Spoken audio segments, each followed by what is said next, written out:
चरणवा जुग जुग जिए मोर लालनवा।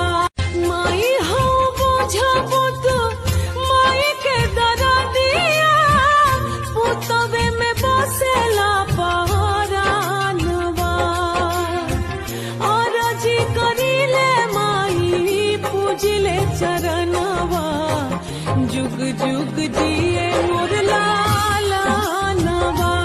माई हो बुझबो तो माई के दरदिया पुतवे में बसेला पहरानवा।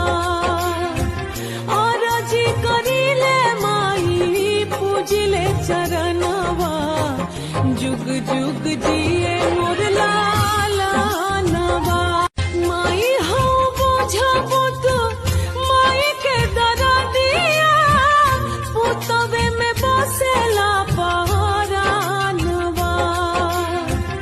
और जी करिले माई पूजिले चरणवा जुग जुग जी